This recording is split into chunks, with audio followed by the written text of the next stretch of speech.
I'm going to call the meeting to order. Call the meeting to order of the April 9th Norfolk Advisory Committee. We have a couple of agenda items tonight. We will be hearing from the planning board and the director of planning on the articles that they have. There was a public hearing that they had last night. I would ask that when we get to those, please keep in mind that we have a long agenda after that relative to voting on the warrant. And so we've heard about these, we've had discussions on them. If stuff changed during the planning process or during your deliberations afterwards, that would be great. If you could just summarize that, but we don't necessarily need to hear the whole presentation on each article again. And then after that, as I said, we'll be voting we'll be going through the warrant and voting on the articles that we did not get to last week, and then assigning members to do the recommendation write-ups. As a reminder from Erica, she has to get the printer, she has to get the final version of the warrant to the printer on the 18th of April. So she wants our write-ups on as soon as possible. the 15th? On 16th.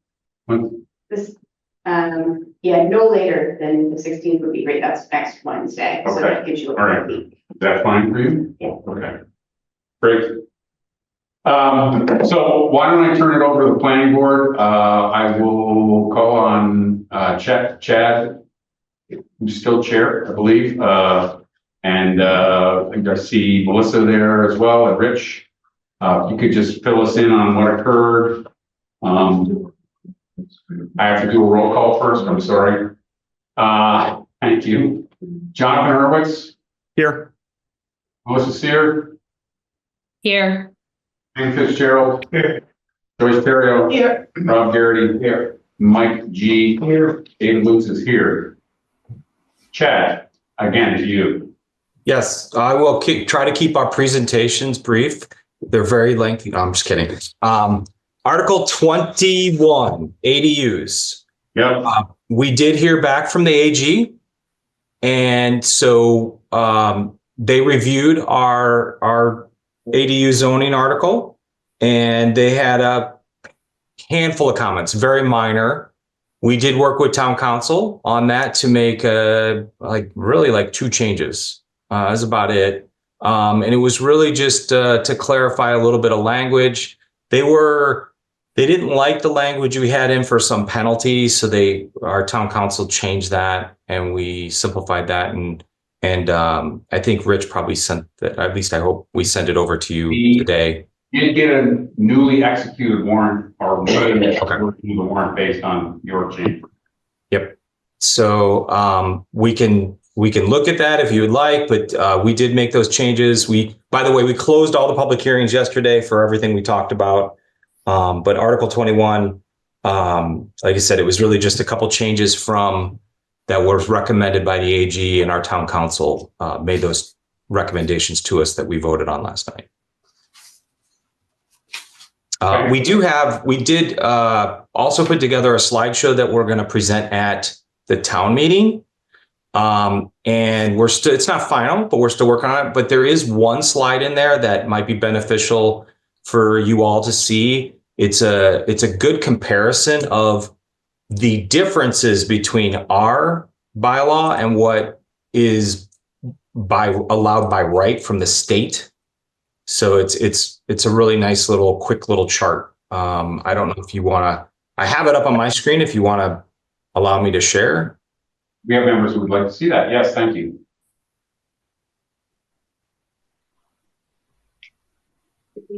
I think I got access here. Yep. Okay.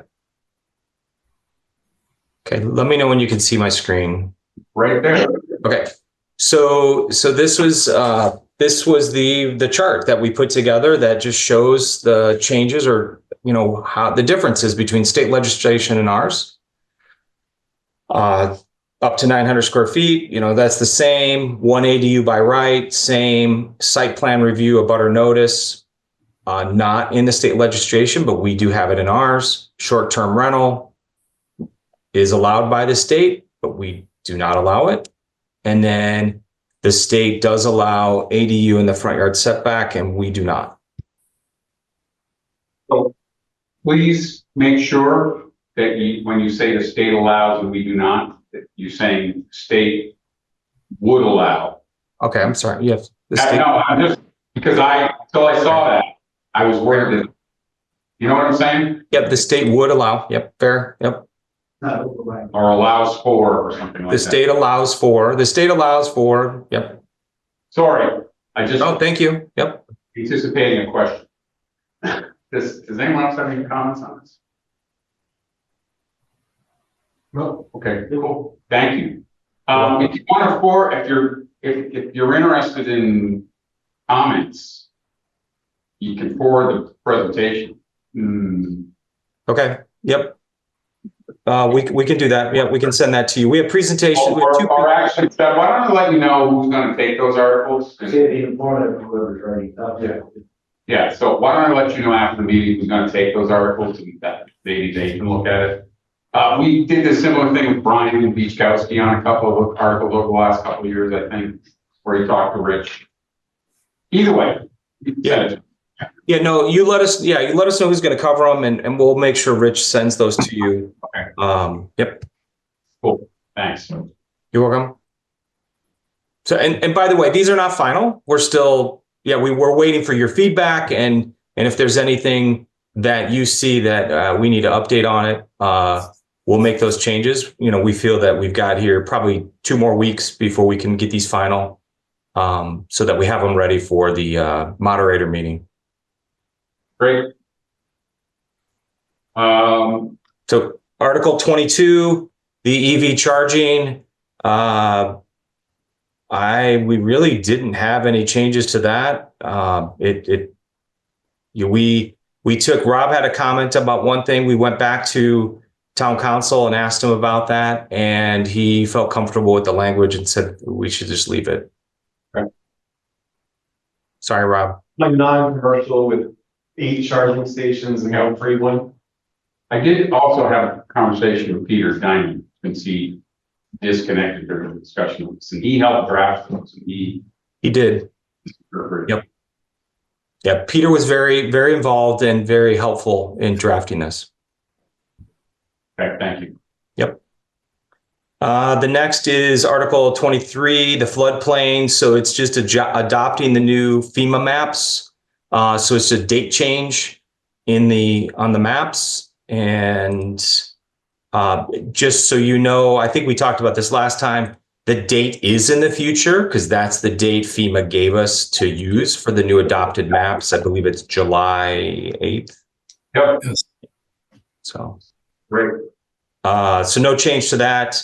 Then Article 24, estate lots, that is changing the expiration of the permit from 2 to 3 years. This aligns with the state, what the state would allow.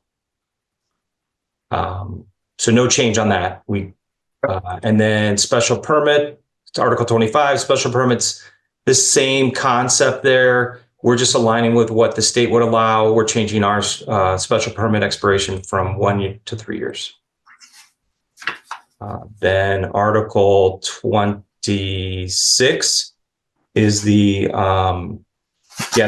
granting authority. So there, again, no changes from what we previously had. It's just clarification on what when the approval is required, and then updating the date of the master plan to say current from 1992, I think is what it had. So no changes on that. Then Article 34 is expanding the MBTA overlay district. And we do have a presentation for that. Again, it's a draft. We've been working on this for the last few days. Want to give huge kudos to Melissa on that. She was pulling all that together. And I can share my screen. Again, we have a couple slides that would be very helpful. One of them you had asked for as a comparison. Let me pull that up. So at your last meeting, you had asked it would be really nice to have a chart that showed the differences. Did I not share? I thought I did. There you go. Sorry about that. So you had asked to compare the differences between the MBTA and Chapter 40B. And so we put this together in a chart format that shows, we're not weighing in on any opinion on it. We're just showing the differences. So number of units. If the developer chooses to go the MBTA route, it's 140. If he stays at 40B, it's 200. Density is also different. No range restrictions for either one. The 3-bedroom unit does change. Right now at a 40B, he has to do 10% affordable. And with the MBTA, it's not required. The affordable requirement is different as well. 40B is 25%, MBTA is 10. This is where it's a little, probably need to add a little explanation. So when you talk about affordable units, the 40B, because they're all rentals, even though 25% are affordable, because they're all rentals, all 200 units would apply.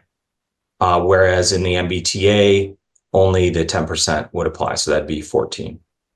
And then the granting authority is different. As you all know, 40B, it's zoning board of appeals, whereas if it's MBTA, it comes through the planning board and we get to do a site plan review. On a number of affordable units, is it worth striking the word affordable there and then putting in your explanation, since they're not technically affordable units? They do count towards safe harbor, but not The number of units that count. it's the number of units. It's not the number of affordable units, right? Well, it's the number of affordable units that apply towards the SHI. No, But they're not affordable. Chad, all 200 aren't affordable in the 40B. So that's Okay, I see. So, Chad, if you go to slide 7. yep, I see what they're saying. Remove the word affordable, and it's number of units that apply is what you're getting at. Gotcha. So if we go to, it's confusing. yeah, no, that's a good point, and this is why we're here, right? This is not final, but yeah, that does make sense. Removing that word affordable from here on slide 6, and then the same thing on slide 7. We should remove it here too, because they're not technically affordable. Yeah, Not all. not all of them in this for the 200. You could put 200 and then say 20. What is it? What's it got to be? 20? It would be 50. 25. Well, 50. 50. 50. Right. Go ahead, Rob. Mr. Chairman, I have to defend the honor of the zoning board of appeals here. I would contend that because you're a site plan review on the MBTA, you have less actual, substantive input into the project. And because the zoning board writes the permit. So the zoning board will write what that project ends up being, where you guys are going to do site plan review and like, oh, okay, you hit all the ticks. So, you don't have to change the slide. I just think you're misrepresenting that you have more control under MBTA than you do under 40B. Because 40B, while yes, they get a path. It is a comprehensive permit written by the zoning board, which will touch on stuff like curbing if that's what the zoning board thinks is important. Whereas site plan review is just, yeah, you met all this stuff. Yeah. I'm somewhat tongue-in-cheek, Chad, but I do think you might want to ask the zoning board of appeals or someone else how that language lands. Yeah, I think you're representing more control over an MBTA zone development than over 40B, which is incorrect. Okay. Yeah, I would just say I think the control is in a different place. I'm purely pointing out the control is different. I'm not, again, I'm trying to present this in an unbiased fashion. No, Chad, I think Rob's got a point, but it's sort of it's a very obscure point. It's an obscure point, and it's really where the control actually exists. I'm not sure one gives you more. Right. I'm not sure one is better than the other, to be honest. I'm trying. You can see a few drafts prior to not this slide, but a few drafts prior, we're trying to talk about pros and cons. We took that language out, and we're just now trying to identify key factors I And was talking about the next slide. no, I know. Yeah. So can I ask you about that? Because I got the sense last week, and Rick, it was only Rich, so I can't speak, I'm not speaking on behalf of the planning board anymore. But Rich worked hard on this to provide an option. I watched the selectmen's meeting where this was presented. They all thought it was a great idea. Oh, sorry, Kevin, I don't mean to put words in your guys' mouth either, but you did seem to think this was a good alternative option to be placed in front of voters. And I did you guys, so you don't, what is your position? What is our, We're gonna take a position on this. right? And it's, are we taking a position to allow voters to have an option? So that we can, so that the developer then ends up having an option? Or are we taking a position because we think MBTA zoning is a better option? You know what I'm saying? Yeah, no, I get you. So Richard, let me, yeah. So what we went through the presentation last night, and then we took, thinking about last night and then coming into tonight. I feel like the idea, the slides would be more just informational and neutral and not necessarily take a position. However, at town meeting, on town meeting floor, when everybody's there to debate and could ask questions back and forth, would be really the venue to say, look, we think this is a better option and why. So you can hear it out on town meeting floor and you can either debate or disagree, as opposed to you come in somewhat, you have, it's an open, there's no way or the other. And then you can hear the compelling case for one versus the other, as opposed to. But if I mean, the overall logic, right, is that we're expanding the MBTA, and these two charts are showing why that's more advantageous potentially, because we have more potential. Because it'll allow for a better development. Right, It's under the MBTA rules, there's what it rules. Right. Okay. That's what I thought. The overall. Reduced density in the area too. What's that? The density goes down. Right, with all those, right, it's just more of a, And the 3-bedroom issue. right, even though expanding MBTA, which may alarm people, it's for this particular reason. So I didn't watch the hearing last week, but someone put last night, someone put something up on the community page about how this was like a hearing. Did you get a big crowd? No. Okay. No. That person. So, from a planning board standpoint, we would not endorse this and present this if we didn't support it. It gives the developer an option. We don't know if they're going to choose that option. It gives them an option. Okay, great. Chair, can I ask a question? Yes. So are we asking the town residents to decide which option? Because it sounds like we're leaning towards the MBTA option. We can't give the town residents the option, but we're giving them the option. We're giving them the ability to give the developer an option. Right. But someone just said, let the town debate, so. We can't. Well, they will debate this. They can debate this, they can't debate a 40B. This is. So we don't have that. We don't have that slide built yet, but we will have a slide that says a yes vote means this. It means the MBTA zoning overlay expands. The developer now has an option to use it. They may not choose to go that route, but they have the option to use it. A no vote means that they're going to go 40B. So a no vote means they're going 40B. A yes vote is a possibility of the MBTA overlay for them as an option. We need to have that slide available, otherwise. Yep, we will. We talked about it last night. We just don't have that built yet. Before we go any further, we've been joined by Heidi Sickman. Yes. Welcome. Yes. Thank you. Thank you. Rob. So just as I think maybe I'll end up writing the planning board was a lot.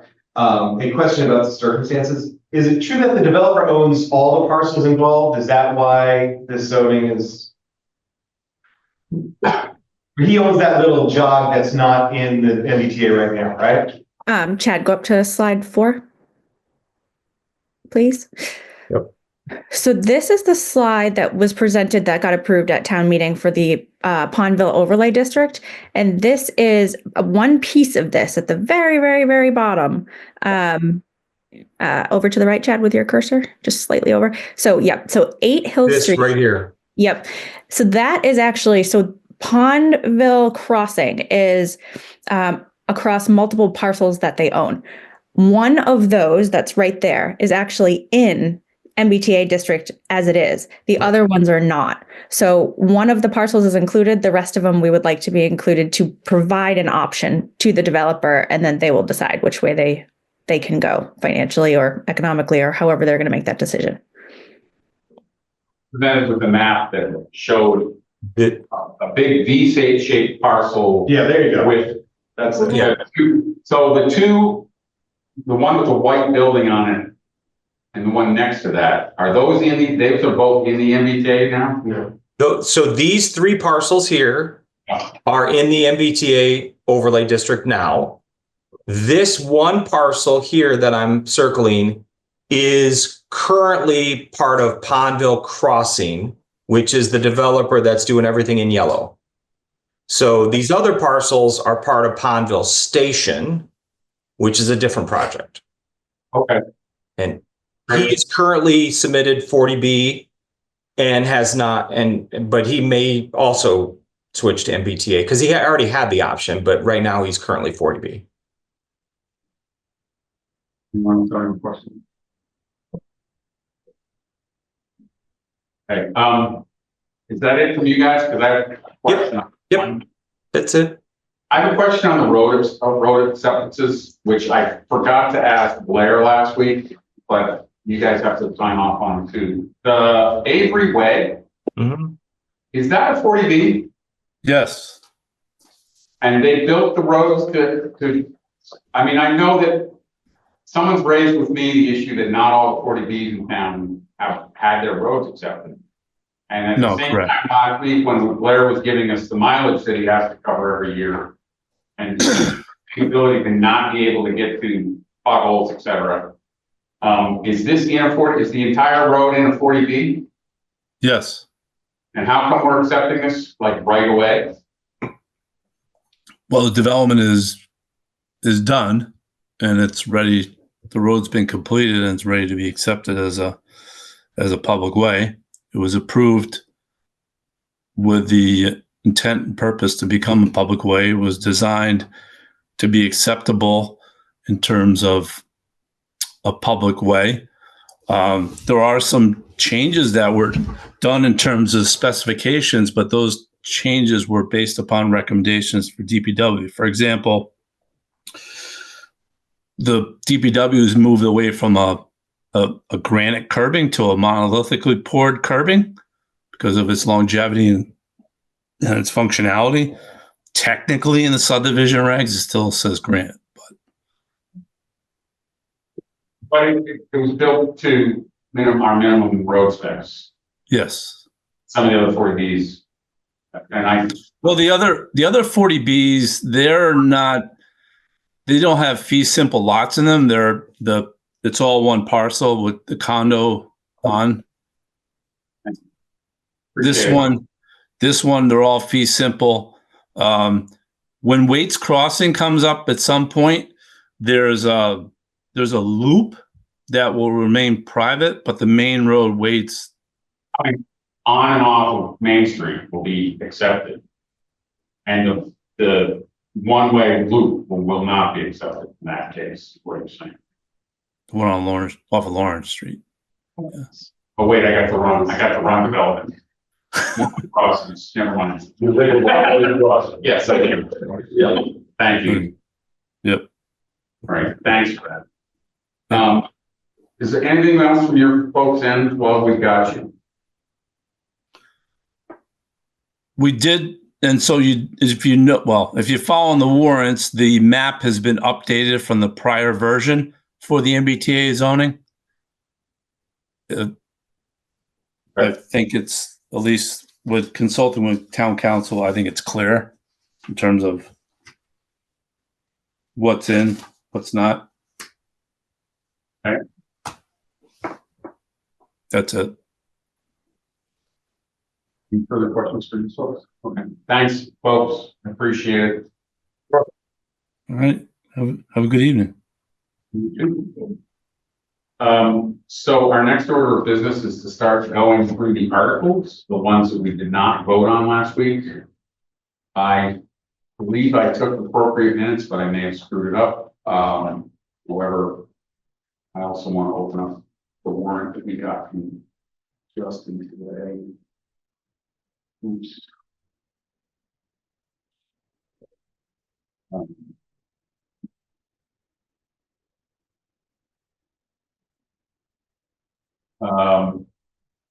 Before we get started, Justin, is there anything you want to add while we're in this? Yeah, sure. Ingrid let me know this morning that if you remember, we put in 4.3% for the budget for MPS, and they had initially voted at 4.69%. The school committee voted last night to reduce their budget to 4.3%. So everyone's aligned now. Just FYI. Tell me how much that reduction is in terms of dollars. I'll email to you. I can't tell you exactly what it is. I don't know off the top of my head. I never checked what to see what 4.69 was. It wasn't getting there. I knew it.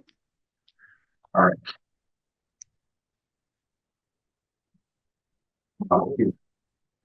They're always so, all right. When we start walking through these, Article 1 we did last week. Article 2 we IP'd. Article 3 we're doing prior to meeting. Article 4 is the collective bargaining stuff. And are we going to have to wait on this, or is this? You said the money's voted into the budget. Yeah, sorry. I was just doing the calculation real quick. Okay. I'll give you the calculation tonight. Give me a second. But in terms of collective bargaining, we have one group pretty much all set. Fire union, the board will probably consider that at their April 29th meeting. And then the other group that potentially could be is the police union. And like I said, I think generally those numbers that we are expecting they're already baked in the budget. So yeah, those would be the only two collective bargaining agreements. So we should wait, because we should wait then. Yeah, I would wait. Yeah. All right. Article 5 is the non-union cost of living adjustment. What is this again? It's higher than it usually is. You're muted, Justin. Yep. Thank you. We typically give non-union groups the same COLA as we do for clerical, since they're pretty much like-minded sort of positions. They generally see our office, department heads, etc. So yeah, part of the collective bargaining for the clerical union was this little higher COLA. We were, in terms of our comparable communities, we're a little bit lower, quite a bit lower. So yeah, it was just our philosophy. We give non-union the same as the clerical. And that is a 1.75. 1.75. Okay. With that another half in January. And then a half in January. So the net thing, just in case you guys were asked, what we typically do is 1.5%. It equates to about $32,000 In the total budget. Excuse me? $32,000 added to the bottom line for all. Yeah. Yep. For everyone. All right. Any discussion on this?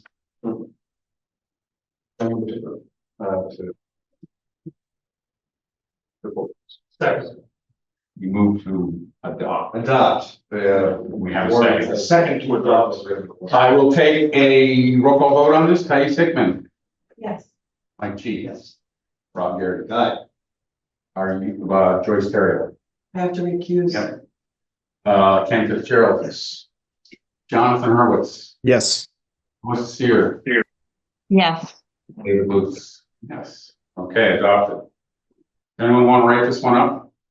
I'll do it. I won't keep it, but I can, Okay, and we can figure I that can out. write it and give it to somebody. Thank you. David, Yes, David, in terms of your question, what the difference is, $60,000. 60, okay, 60, yeah. great. We're on now, this is the FY 2026 general fund budget. It is, we've heard presentations on this. I continue to be concerned about the significant amount of free cash that's being used to support this budget. I heard the presentation from the select board last week. I'm concerned that seems to me to be a kicking down the can of something that should have been dealt with last year or the year before, and this year. I'm not sure where I am, so just wanted to say that. I am one vote on this board. In terms of supporting the article? Yeah. I was considering proposing an amendment to reduce it, which we can do. I think we have to do it on the floor. I would have to do it on the floor. Reduce it by half of what the free cash that's being used this year is, so it'd be $500,000. I still don't know what I'm gonna do. I just think, I said it in February when we talked about this, is that I think we need to start showing that we're serious about making cuts where needed, and this does not do it. We've reduced, give the administrator and the select board and the town department head managers credit. They found ways, many of them found ways to get their increases down to around 2%, some are below 2%, some are above 2%. But at the end of the day, I'm just not comfortable with this, so. Sure, can I ask a question? Sure. Final question. So the article says to fix the salary and compensation. Can you just clarify for me? It's the way they structure the articles that you have, that I've had it explained to me, it doesn't make any sense, but we fixed the salary. Language from the 200. It is the language we do every year. We have to actually say what the town clerk's salary is going to be in the article, which I always forget to check with Todd until 20 minutes before my write-up's due. But it is a weird old English. It's statutorily the way we have to do it, I guess. So it meets the requirements. It is basically approving the number. What we've been presented with is the way the town is going to divide that up. Well, is this something we can vote on now anyway? It's not actually. I mean, Sure is. the budget itself is not here. No, but the number's in there, and that's all we're approving. Article 6, right? There's no number in it. Oh, It's in Article 7, isn't it? no, that's No. That's The number's not written. if we know what the number is, I guess we vote, but it's not actually in the printed document. Go on, saying vote. We should have done it to raise and appropriate the sum of 56 million, blah, blah, blah, to set the salaries fund. I feel like there's like a sentence missing Yeah. with the number. sorry. I misunderstood your question. Yes, I was thinking of the article. No. Motion. The motion has to have the number. Yes. That's The right. motion has the number. That's what this, I've done that before. So yeah, I motion that the town raise and appropriate. I was the sum of mixing up blank, in one so that's article the of motion. motion. So, Okay. I could. in I was fact- just gonna say it's kind of difficult to hear you guys, and there's a comment there, so I couldn't really hear what you said. But I think if I understand what you say, you guys were wondering why the figure isn't in the Right. warrant. Is that what you guys saying? Yep. When you guys motion it, one, we generally provide the budget, but when you motion it, you give the figures then. Just FYI. Sorry, I couldn't hear you that well. So That's okay. Go ahead. Oh, Jonathan, I'm sorry. Thank you. Sorry, just a question. When we started this, you indicated you were considering an amendment to lower the free cash used in the budget. Is that correct? Well, it would lower the total amount. The total amount of the budget, or the total amount of free cash used towards the budget? It would lower my motion would be to lower the total amount. And given the fact that the revenues have to be directed toward the budget before they're using free cash, that would be where you would reduce first. Understood. Okay. Thank you. I guess my question is this one of those that we vote on now, or right before? No, we vote on it. Yeah, Okay, even though right now we don't know what the number is. we do have a meeting on it. It's what it was. What was in this. So whenever makes the motion, Okay. this was mailed to us and given to us. It's Okay, I just managed. 51 million. Okay. 458,383. So that will be in the motion. The town will So vote. it's actually, I think you're looking at the one where we reduced the IT budget. So I sent this out and I'll send out again. It's 51,294,78. Right. 078, okay. Yeah, 078. I'll send it again to Erica, but I sent it the previous week. I think. And I just was working off what are my paper copy. Yeah, no worries. Joyce has a question. Justin, with the Norfolk Public School System reducing their budget, does this change now? No, because in our proposed budget, we had 4.3. And so they just matched our number now. Okay, thank you. You're welcome. So we got an email before last week's meeting with the most recent version of the budget. And I was looking at the old one. Well, I would move Article 6 at the amount of 51,294,070. Does anyone have any questions before we have that? Ken, go ahead. I got a couple of pieces of feedback on this. So I in terms of your comments, David, I think there needs to be, not within the operating budget, but it really rears its head within capital expenditures, needs versus wants, and needing something, but wanting something bigger, better, or nicer seems to unfortunately infect every department in the town, and thus costing more free cash, thus leaving less free cash when we're trying to balance the budget at the end of the year. We talked about some of those last week. I heard about one today that made me want to bang my head off the wall. So it's that's rampant across every department. So not to pick on anyone, but it's rampant. And my other issue with the budget is we're voting on $51 million and we never actually got the true budget. So we have a summary budget. We don't have the document we got last year that I had to ask for about 4 times, which was the actual full printout from, I think it's Munis we used, with every actual line item. So last week, we asked, I think it was Rob might have asked about DPW administration, a 15.6% increase. And we're told, well, it's a co-op program, it's $15,000. Well, the increase is $41,000. We can't see what's in the line.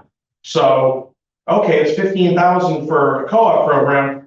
Where's the other $26,778 go? I have no idea, because it's the budget body that approves the budget. We're not seeing what's actually loaded into these lines, what lines are increasing. So at this point, I don't support this budget because there's a lack of transparency and I don't know what's going into each of these lines. So that's kind of my stance right now. And I've vocalized this a bunch of times, and instead we just get summary documents with high-level overviews, which is great for a town meeting. It's great for the public. It's not great for the financial body of the town to not see what's loaded in each line. And a lot of these lines are very, very tiny increases, but there's some that people want to look at, question, and that's what they're all about. And that's just one that jumps out at me. We're told $15,000 for an intern type position, but the number's 41 on paper, and we don't know what it is. So it's my 10 cents.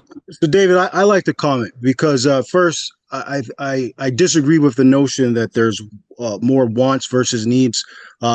Particularly when we talk about capital, we do capital in November. We had advisory, had the opportunity to talk about capital. And I'm doing off the top of my head.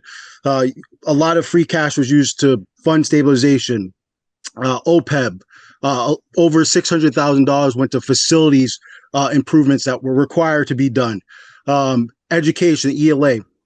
To now bring up capital now, I think that's a we're not talking about capital. So that's my opinion there. In terms of the line item budget, I don't disagree with that. And you have a finance director. If you want a line item budget, the advisory can send an email to the finance director and ask him to do that. And that's more than fair to do because you are the advisory committee. So I agree with that. But I also would put down the advisory, send an email to Todd and ask him to do that. I think that's fair. But I disagree with the wants and so forth, particularly when we're not discussing capital. My point of it was just because the free cash, we're using free cash to balance the budget. And I think some of our departments, the capital purchases are things they need, but they might be getting something more than they need or something better than they need or something that could be done more reasonably. That's all. Okay. I also want to point out, just because I know it's been said several times, and I don't disagree. I particularly said this when I started the budget process here in Norfolk. You know, we're going down a path where we're using more and more free cash, and it's going to lead to a problem that snowballs. This was the first budget that I did this with. And we did it with ARPA because we had ARPA funds. ARPA funds are one-time funds. It's like free cash, but we just said, hey, they're ARPA funds. The special ed stabilization funds that we used last year, just because it wasn't on the budget, it's one-time funds. So the difference in free cash used from this year to last year is about a $200,000 difference. That's what the fact of the matter is, because the special ed is not on the budget, but it was. We used $150,000 of it. So I think that's very important to know. And so, you know, whatever advisory does, it's for you to do. But I do want to point that out. It's not a $200,000 difference in free cash. It's a $200,000 difference in non-reoccurring revenue. Correct. One-time sources of revenue. Because if you look at it, we used, I think off the top of my head, we used almost 200 for ARPA. We used 150 for special ed. And then I think we used around 600 in free cash. Right. And if we had not used the 600 free cash last year, we wouldn't have a 1.2 or 1.1 million dollar need this year. And correct. If we didn't use free cash from the previous year as well, we wouldn't have this. We're saying the same thing, but we're saying it from a different perspective. My approach would have been to whatever we by using it in the operating budget, you're ensuring that you're guaranteeing the size of next year's budget beyond what your revenues are going to show. Every single budget presentation that we've given, we've said that. That's a fact. That's how it works in financing. Yes. It snowballs. It snows when you put one-time sources of revenue in an operating budget. Like I said, I think we're agreeing. I'm simply saying by using one-time sources of funding, you are guaranteeing a minimum size budget the next year. Mm-hmm. And okay, I think we're saying the same. And then if you take into consideration salaries and healthcare and all that, it gets bigger. You know, the budget grows by 3% or 4% next year. Well, it's 4% of that million in free cash we use, so it's. And then you're going to ask the departments to back into that number. They wouldn't be able to cuts. Did you have a point to make? Yeah, so I agree that we have a structural problem. I'm less, the one we're going to talk about later bothers me a lot more because it was a completely unavoidable self-fail that we completely avoided. Which one? The tri-county money. The pulling tri-county money out of stabilization. I'm not worried about, using free cash. It's not like free cash is cash we picked up on the street. Free cash is either budget surplus because we underspent, which is fine, or we over-revenued in non-tax stuff, which is fine, because sometimes we don't exactly pin the revenues correctly in the beginning because we don't want to, because we don't want to say, I'm going to take, 800,000 worth of this permit revenue because, and I know I'll get 950. I don't want to say 950 because I don't want to miss, right? So that's fine. I'm not that upset about the free cash stuff. And part of it is new growth, which ends up in your tax rate anyway. So that's not really, it's not a great thing to spend $1 million of free cash. And my complaint has always been, I think we under budget some stuff in order to generate free cash, which as a selectman, I love because that gives me a fall town meeting to spend capital money, right? But as a budget writer in the beginning of the thing, it drives me a little bananas. Because I have to cut, something that somebody wants. But we're not gonna get out of the problem with all due respect, Ken, by saying you can't have 5 cruisers, you can only have 4. The school budget is 50-something%. You're not gonna address $1 million budget without touching that $28 million in school budget. And that's gonna be knockdown, drag out, Armageddon, which we can't do in the next 30 days. All right, so I'm gonna vote yes on it. They cut to get down to that. Oh, they can. No, they went from 4.6. They can cut a lot So more. they just cut more. There's a slide in their presentation that shows one year we actually cut the entire budget by some percentage point. I was on the board of selectmen that year. It was ugly, it was horrible, but it can be done. It's not, not impossible. So my point is, we gotta get through this budget year. So I'm gonna vote yes on this budget, rumbly. And I'm gonna take the selectmen's wonderful suggestion last week that we are starting the next fiscal budget the first week of July, baby. We are in here and we're tracking to budget to actual and we're paying attention because we can't do this again. As Justin has said, you're running on a runway to take this plane, get off the ground. But I don't think we can do that in 30 days.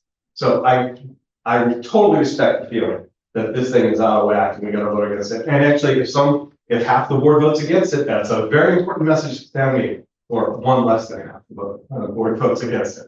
But for me, I'll be voting yes, because we got 30 days to land a budget. This is as good a budget as we're gonna get, even though it gives some of us plenty of room to grovel. And I would also like to take the blame for not having line items, because I talk to Todd all the time, could have asked for that. I think the reason we got them last year is because I asked for it. That's I kicked and screamed for it last year because I just know. probably why I did it. I just know. I didn't bring it up until. I get questions. What's this? This line went up by 1%, but the line is $600. Why are we talking about $6? But I get. But what I would say is you didn't bring it up till last week this year. You should have kicked me right in the shins on February 22nd when we had our first budget meeting. That's my fault, and I'll take the blame on that. So.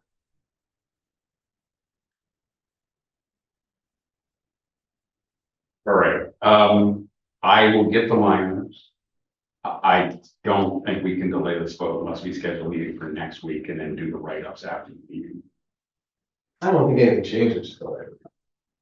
Doesn't change. It's just transparency. Listen, every budget here is lean, but there's fluff in every budget. If there wasn't fluff in every budget, we wouldn't have free cap.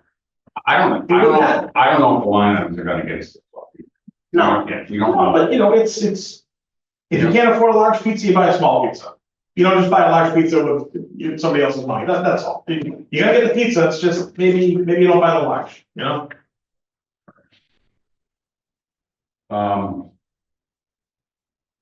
Anyone else have any comments they want to make on the budget?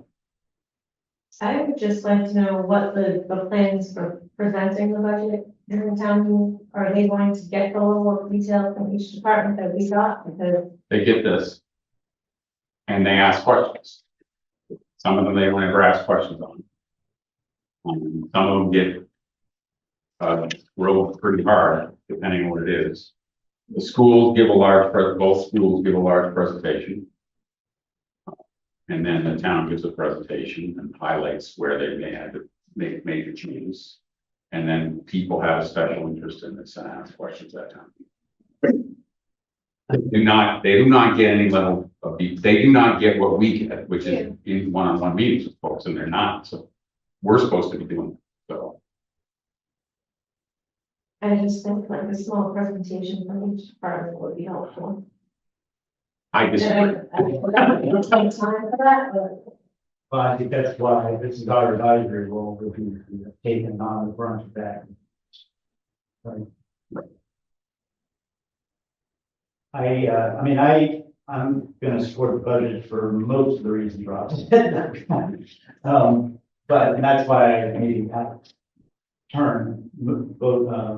a motion on the table to, but I don't know what we're doing on that. That's not good. So I would like to hear from everyone before.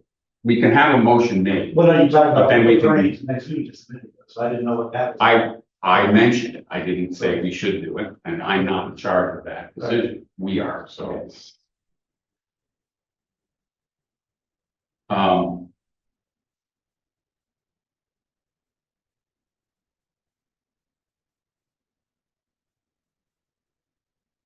So no one else has any comments.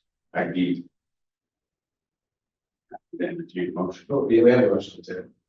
Oh, you made it? I made it. No, did you make it or did you just say I'd like to make it? Oh, I didn't I get it. didn't parse it that way. I thought I was making a motion. So please say I move. I would adopt the budget, the general budget of 51,294,078. Second, I will take a roll call vote on that. Jonathan Hurwitz, No. Melissa Sear, Yes. Heidi Stickman, Yes. Mike G, Yes. Rob Gary, Yes. Joyce Terry, yes. and Fitzgerald. No, David Luce.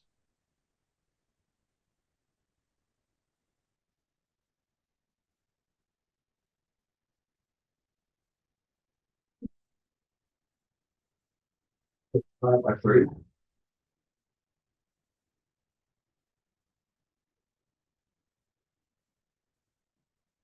This article is the water divisions. Paid for our retained revenues. I'm moving to adopt Article 7 as presented. Second. Can I get a second? Second. Mike G, what's your vote? Aye. Rob Gary. Aye. Joyce Terry. Aye. Ken Fitzgerald. Aye. Jonathan Hurwitz. Yes. Mrs. Sear. Yes. David Luce, yes. Tidy Stickman, I'm sorry. I started with Mike because he made the second and I kept moving in a linear fashion. Do you want to write up? Why don't we do that afterwards? Article 8 is the wastewater division. do we accept the article as written? Can I get a second? Second, I will take a roll call vote. Jonathan Hurwitz, Yes. Sear, Yes. Heidi Stickman, Yes. Mike G. Yes. Rob Garrity, Yeah. Joyce Terrio, yes. Ken Fitzgerald, Yes. David Luce, yes.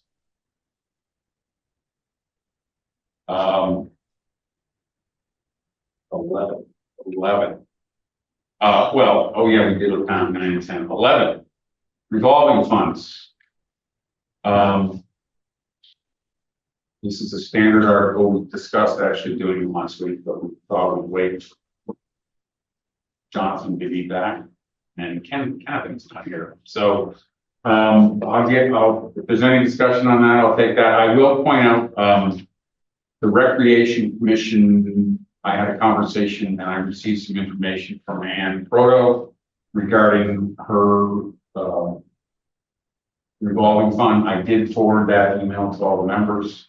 I thought it was a thorough explanation of where did she spend her money. And I talked to Blair about fields today and acknowledged that something that needs to be given more priority.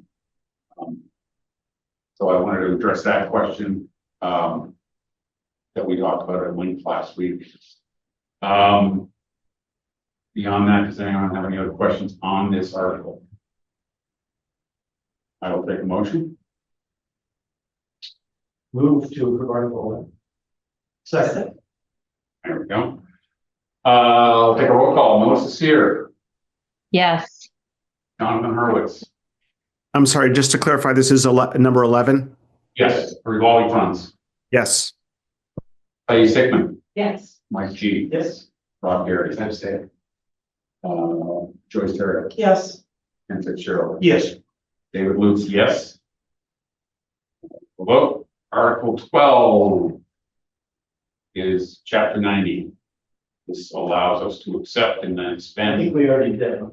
Did we do this one? I don't think Did we? we did. No. No, we No, made a decision not to do anything we didn't actually. I move to adopt Article 12 as printed on.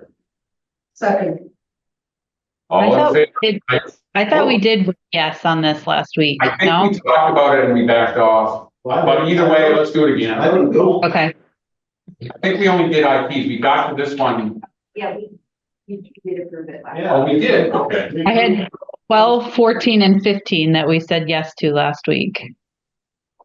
I apologize. Yeah.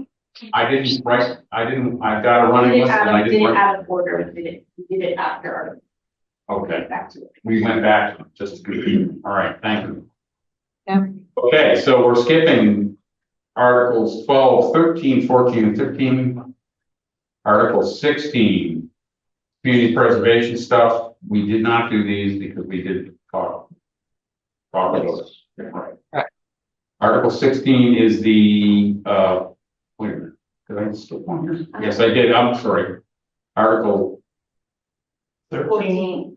No, 13 is. oh, we did 13, we did 14 and 15, which is the CPC Yeah, standard yeah. stuff. I apologize. So Yes. we're on 15.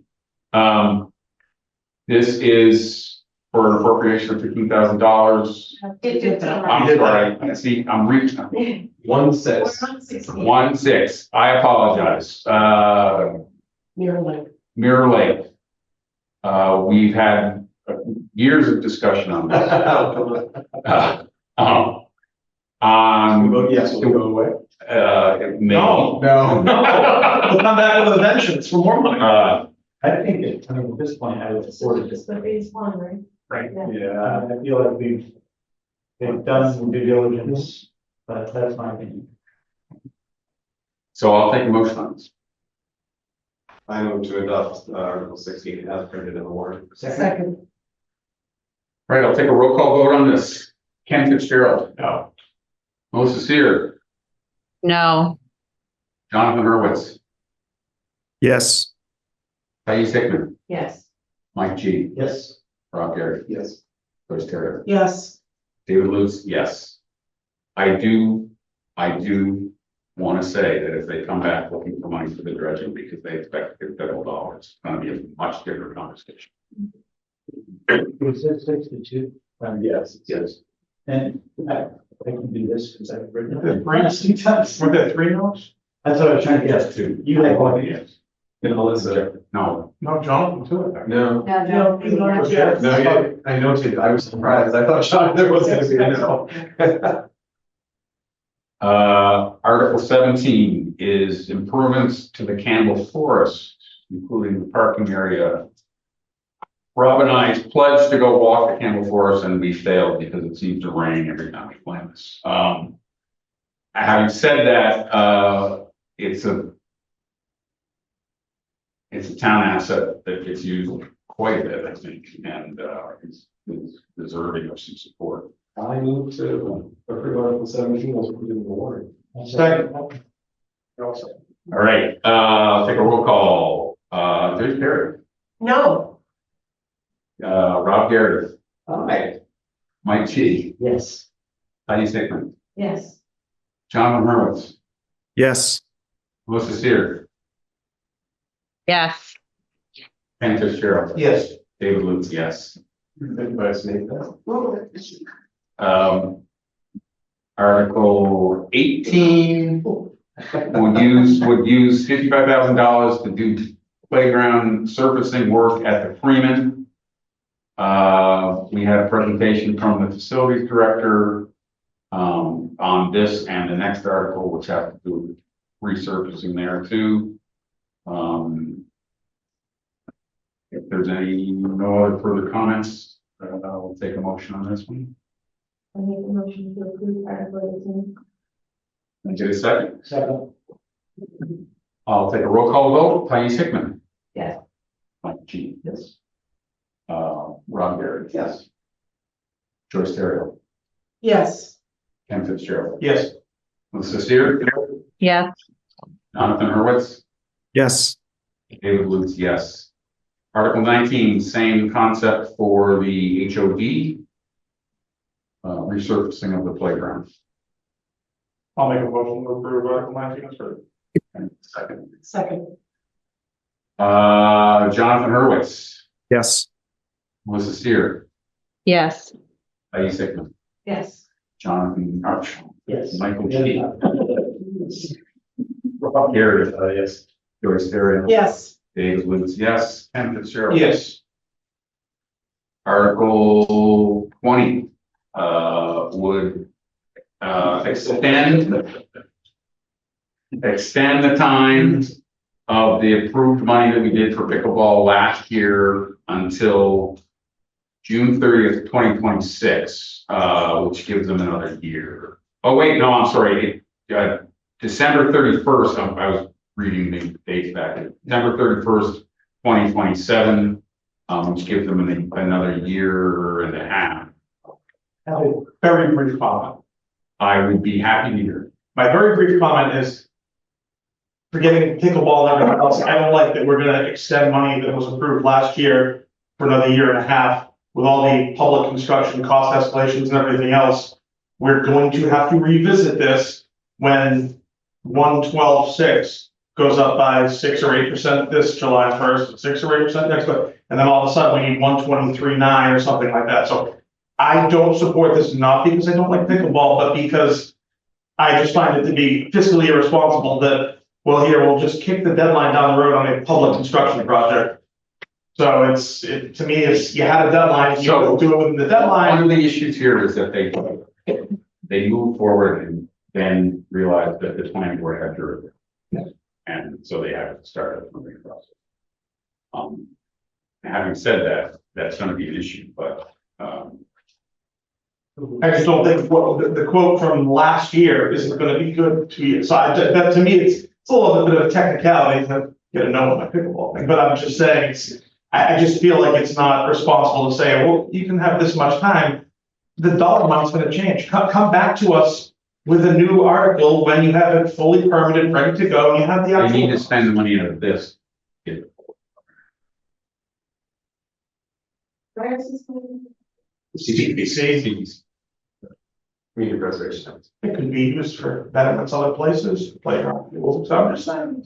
Okay. I'm anti Well, pickleball, but I'm anti approving money a year ago, and let's keep the can down the road because we didn't follow the right process. It's kind of a, hey, do it right. We'll revisit it when that's just my opinion, Okay. Anyone else have any comments on this? Yeah, I do. Yes, John. Sorry, just a counterpoint to what Ken says, and I think he and I are on the same end of the ideological spectrum on pickleball. But I think this is a self-correcting problem, and by that I mean it's CPC funds. We can't redirect it to any of the other challenges in the budget. Number one, and number two, if the price cost of construction does increase, we haven't authorized them. Town meeting hasn't authorized to spend any more than we're allowing right now. So if the price does increase, in effect, they are going to have to come back to town meeting with a request for the delta amount to, in effect, it is coming back to, just as you said you would want to see, they are going to have to come back to request approval for any additional spend. So the way that I view this is we're simply extending the time for them to do this with the budget that's already been allocated and approved from CPC. And if it's more money, they're not going to be able to spend more money without coming back to town meeting. So I think this is the problem is going to be self-correcting in my mind in that sense. So I don't see harm in extending a deadline to spend up to the limit that's already been authorized. Thank you, Jonathan. Anyone else have any comments on this one? Can I get a motion? I will move it. Okay, can I get a second on that? Second. Oh. Almost failed from that consent. I take a roll call vote on this. Heidi Sickman, Yes. Mike G, Yes. Rob Gary, No. Joyce Terrio, No. Ken Fitzgerald, No. Jonathan Hurwitz, Yes. Melissa Sear, Yes. David Lutz, yes. What does that make it? That's 5-3, okay. I've got 2 no's. Gary Terrio, that's. Three. And Oh, you said no, Rob, I'm sorry. your voices recovered from your illness. Article 21 is the accessory dwelling unit issue that we just discussed. I move to accept Article 21 as printed in the warrant. I'll get a second. I'll second it. I will take a roll call vote unless anyone has any comments. Ken. Yes. Cheryl. Joyce Terrio. Yes. Rob Harity. Aye. Mike Jenkins. Patty Sickman. Yes. Jonathan Hurwitz. Yes. Melissa Steer. Yes. David Lutz, yes. Article 22.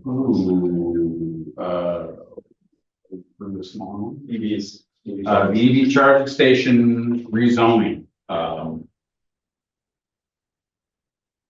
This was presented and then rediscussed tonight. They made a clarification on a question Rob asked. I think Rob's not comfortable with the response, but I'll let him speak for himself if he wants to. I think this is a wonderful article that will help grow the whatever electrical vehicle charging that are out there.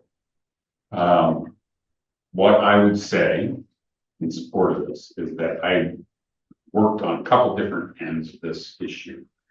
And one of the reasons that these stations are not getting built is because bureaucracy is getting in the way. This is an attempt to clarify that. That's the truth, Rob. An attempt to clarify, remove some of the questions. You can still build gas stations. Yes, they do. Yes, they do. Is there anything more difficult to permit than I'm gonna hold tens of thousands of gallons of poisonous? No, water but underground? there's also decades of rules around how those things get built. Literally decades of rules around it that get changed a lot. And if you remember, there was a period in the 80s and 90s where almost every gas station in the state had to rip up their underground tanks. All right, I'm just Putting the new with the residential part, Understood. putting it in residential. Okay. Did I get those things? Nope. No, we were. Actually, I have to get a special permit probably.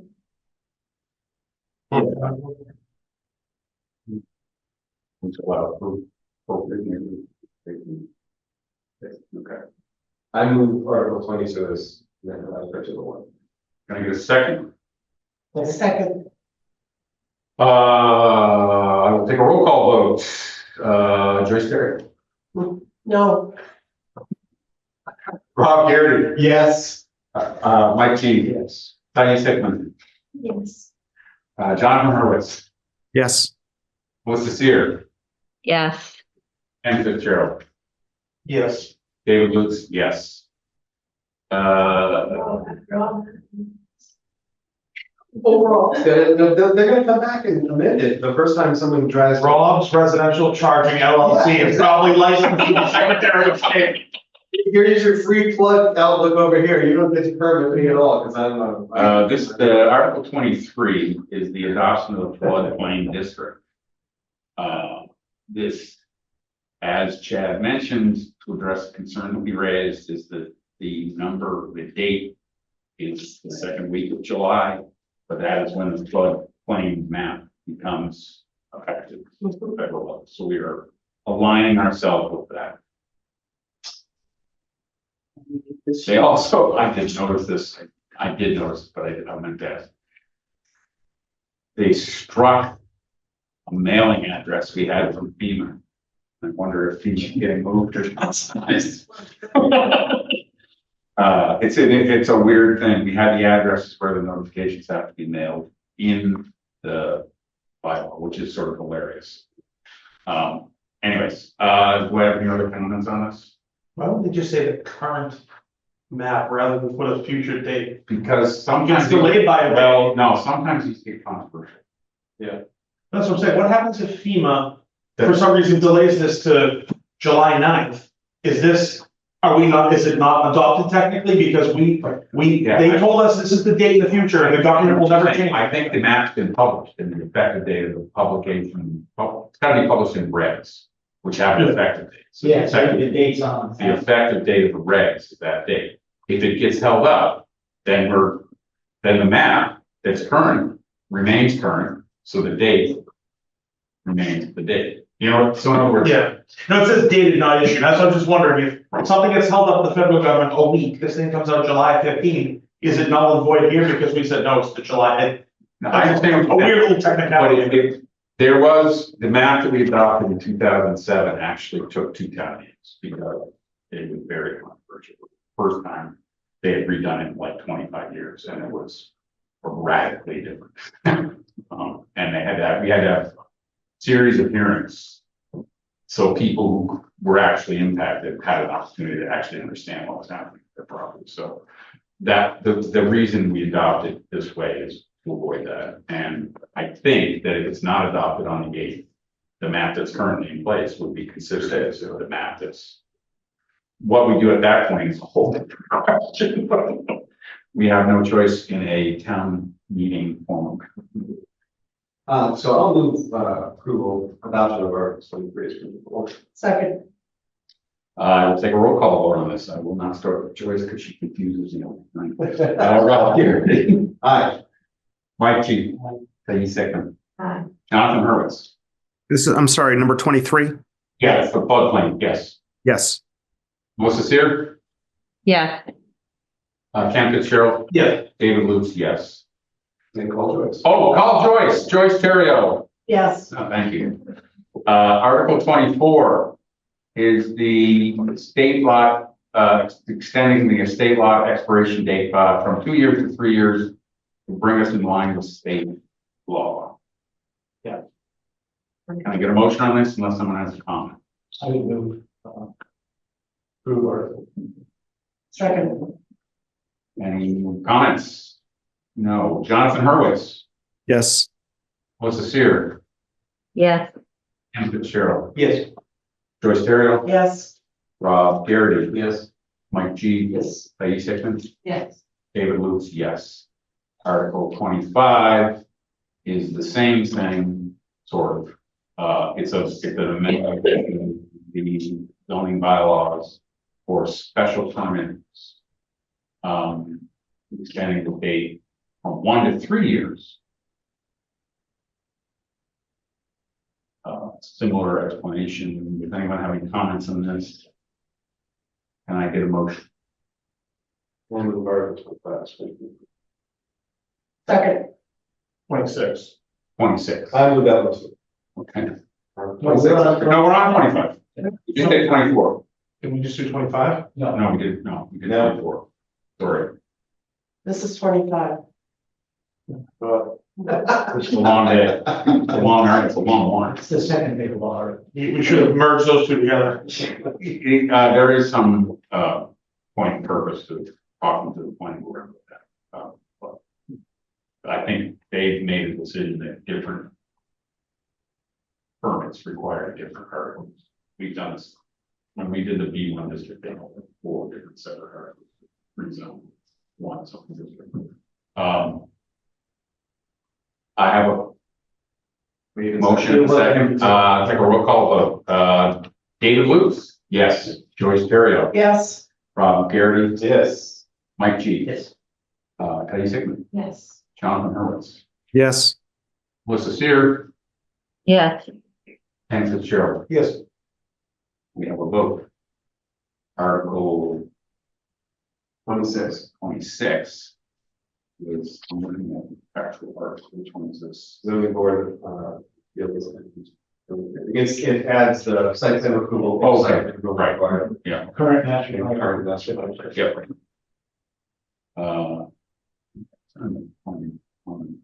Anyways, does anyone have any comments on this? Can I get a motion? Move Article 26. Second. Ken Fitzgerald, Yes. Melissa Sear, Yes. Jonathan Hurwitz, Yes. Peggy Hickman, Yes. Mike G. Yes. Rob Garrett. Yes. Chris Terry. Yes, Dave Lutz, yes. Article 27 is the shade tree bylaw. My understanding is this brings us into compliance with the state shade tree or state shade tree statute. Sorry, you can say yeah, exactly. We had Valerian early on this one. About it. I was speaking with him today. He was just coming from a shade tree training, just as an aside. Blair is a good advocate for the foliage in this town. That's not a bad thing. No, good relations with them. Would you like to make a motion on this, I will or? move Article 27 as printed in the warrant. second, I'll take a roll call on that. Tell you Sickman. Yes. Jesus. Bob Gary. Yes. Chris Terry. yes, David Lutz, yes. Ken Fitzgerald. Yes. Melissa Sear. Yes. Jonathan Lawrence. Yes. Thank you. Article 28 is, David Lutz. I did. I counted myself halfway through. Trying to keep everyone on their toes. Sometimes to my own detriment. This is the law. This is the one that was submitted by the town clerk. I spoke to Carol about it. I did talk about this at one of our meetings. This brings us into compliance with the state law that was changed to protect dogs in kennels. And this brings us into alignment with that law. Anyone have any questions? It has limited impact right now. There are a couple of private kennels and no, if I remember correctly, no commercial kennels now, although she thinks this is the kind of thing that would like help promote it. Isn't there one commercial dog? There's one. Well, maybe we won't, yeah. Look at the airport. Can you just, really, what's the difference between a private and a commercial? The commercial one tends to be like, it's Dog dog daycare. daycare. Versus do a Private ones tend to be breeders or private dog owners. Okay, all right. I see, their own dogs, not. You have too many dogs. Yes. I'll motion to accept Article 28 as written. Can I get a second? second, I'm sorry, before you go on, I just a question on this. Sure. I know we're doing this to get in alignment with the state by law. Does that include the fee structure? Is the fee structure mandated by the state, or is that? No changes to that, except for there is no changes to the fee structure. The changes are in bold. No, I understand. And I I apologize if. Oh, I see what you're saying. I don't know. Inherit the fee structure from the state, or is that determined by us as a town? I'm 99% sure it's not. I think it's town too, but I can't answer that question. Town. Thank you. Oh, You're welcome. Can I get a motion? I didn't want to. Oh, thank you. Sorry. I And second, I second it. Okay. I'll take a vote. Melissa Sear, Yes. Jonathan Hurwitz, Yes. Patty Sickman, Yes. Mike G. yes. Bob Gary. Yes. Chris Terry. yes, Ken Fitzgerald. Yes. David Lutz, yes. Great. So the next one is the change the motions. Change the bylaws for now. It changes some of the dates. Changing the organizational meeting with the moderator hosts. It changes when we can have town meeting to no later than the third Wednesday in May. Which basically adds. Strangely enough, we've been following the bylaw as written. So the first Tuesday, next one we have the election. Even the second Tuesday. Town election is the first part of town. We were in. I wonder if they do that. No, because it says following. Oh, first, no, I know, I understand. First Tuesday, Apologize. And then it changes the entity that is making the motions on these articles. Had a discussion with Justin and Jim about this, I think. Some of them. We talked about it last week. No, did we talk? We didn't talk about it last week. We talked about it once before. So, however, before we go ahead, this obviously directly impacts the point. So this is where he will not be responsible for any articles that we don't propose to write the motions. That doesn't relieve us of the duty for this year. I hope it's not past yet. Does anyone have any comments? Thank you, Rob. What's the process? I forgot this. So we What's write, the process on recommending an item? Do I have to vote down the article, or do I do a substitute motion? we just IP, so there's no substitute motion. We should- No, I mean, I want to make sure we do this properly at this meeting. You want to propose to, I want to push the IP this big. for legitimate IP purposes or for denying. No, to deny it. I think this should fail. Then you should probably make a motion to Oh, I mean, to Not- definitely postpone Article 29. that doesn't kill it. Well, it's gonna go to town, if we vote no tonight, so goes to town meeting. Right. So either way, it goes to town meeting. Correct. But we take a vote to IP, we take a vote to oppose it, or we take a vote to support it. IP is not an actual vote to oppose it. And you and I had this discussion after the meeting last week, because I think it's weird to IP something that you know you're having to oppose. Yeah, let's hear about it. Okay, so it does three things, right? Two changes, two dates, and then it flips who makes the initial motion at town meeting. You know, those three things. First two things it does, I don't really care. I think, from a historian standpoint, the town election is the first part of town meeting, historically speaking. So I think we're all just, it's goofiness, but fine, whatever. My concern, or the reason I've raised this, is because, let me quote a semi-famous piece of American literature.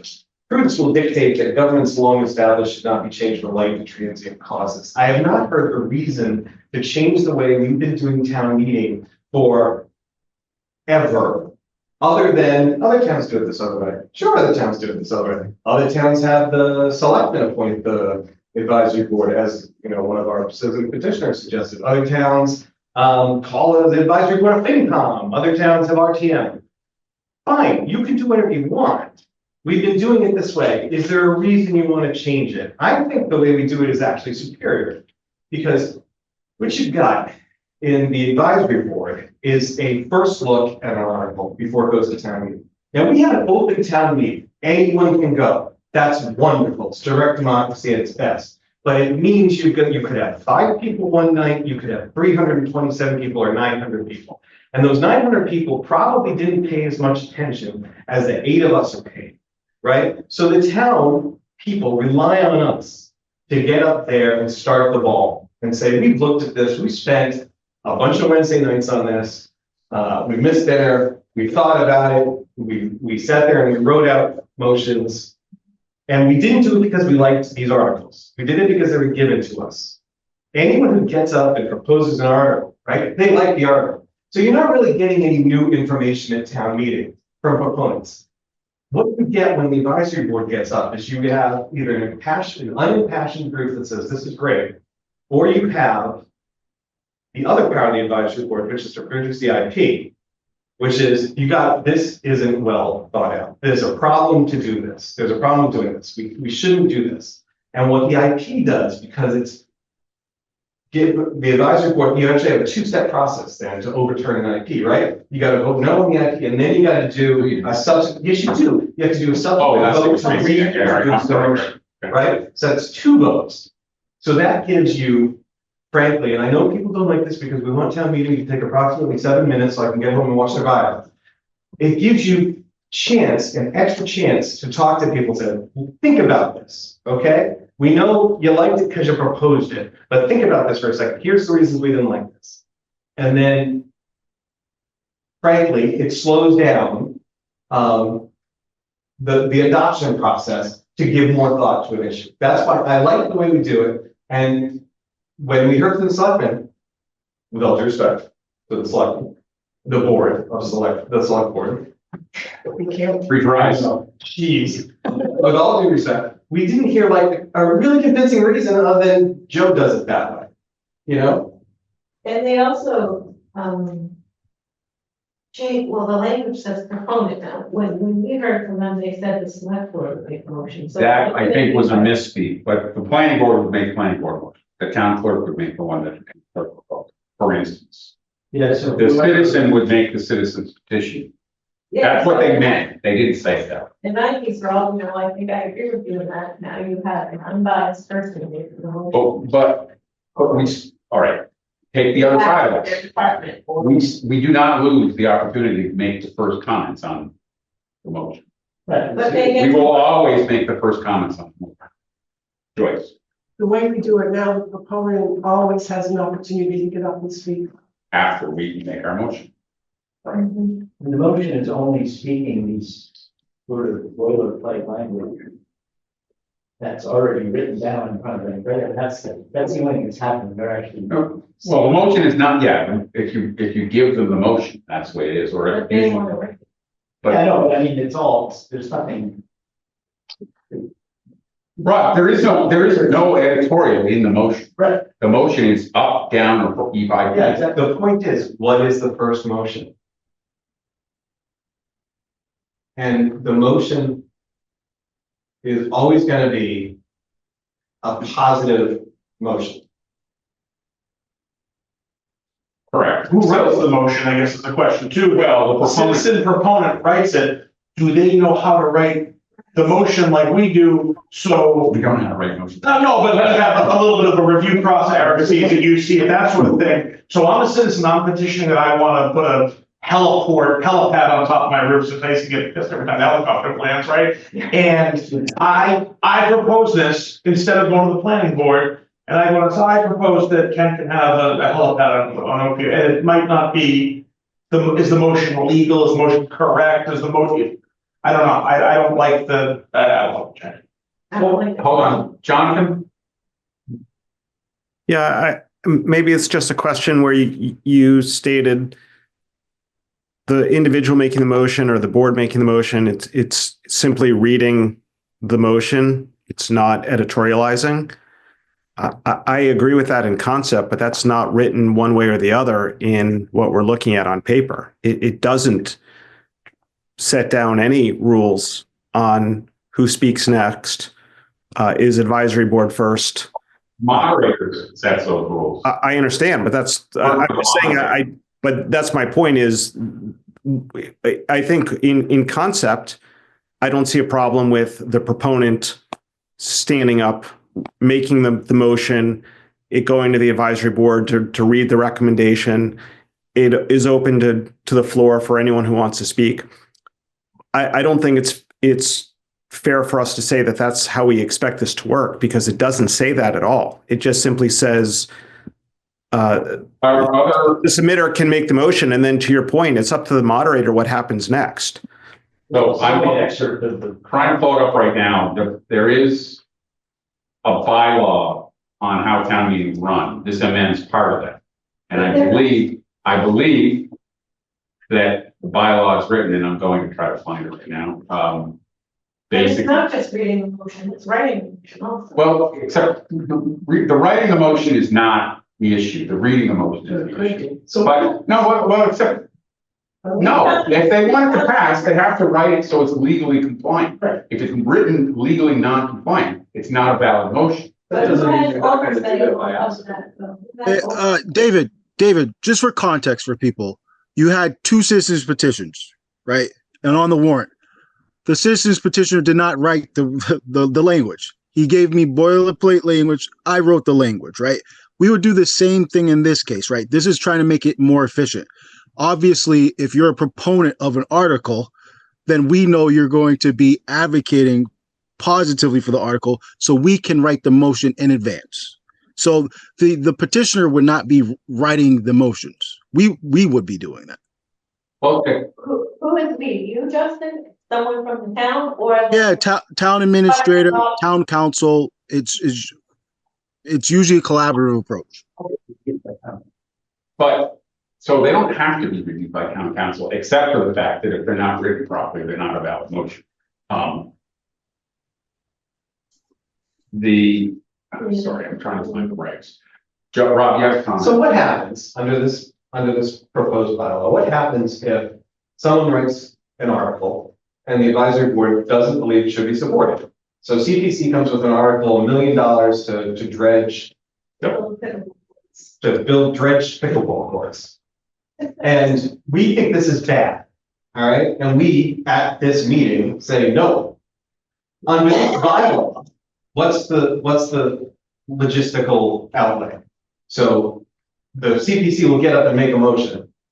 Will the advisory board have to get up and make a second motion saying?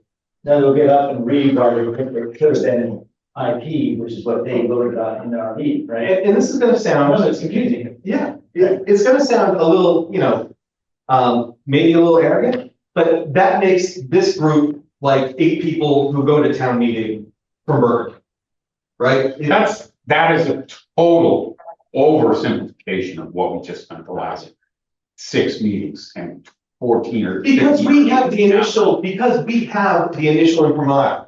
That's why we don't lose that, Rob. Yes, There is an advisory committee created in the bylaw that are given responsible for reviewing the articles and making comment. And we have every right to ask anyone who works for Justin to come before us and explain themselves. And Dave. Why does that not mean anything to you? We don't have to have a meeting. We could just write the article. We could write the motions. I mean, I don't think it really matters when there's an IP involved. I think Rob, your interest in taking the extreme is way overstated. No, I'm interested in actually playing out what happens when you pass a law. LAW law that goes in the books and changes the way you operate things. We got 2 sentences on why to change this, and it's because everyone else does it this way. And Justin said to make it more efficient. How does it make it more efficient if when we think there's a bad bylaw proposal, we have to go in and argue after someone's already made the positive point and the motion is now positive on the floor, so you have to work twice as hard to get rid of it. When actually, to get twice as many steps, you don't have to work twice as hard. And I'm basically making the case that if you consider a process step doubling the amount of effort that it takes, you're wrong.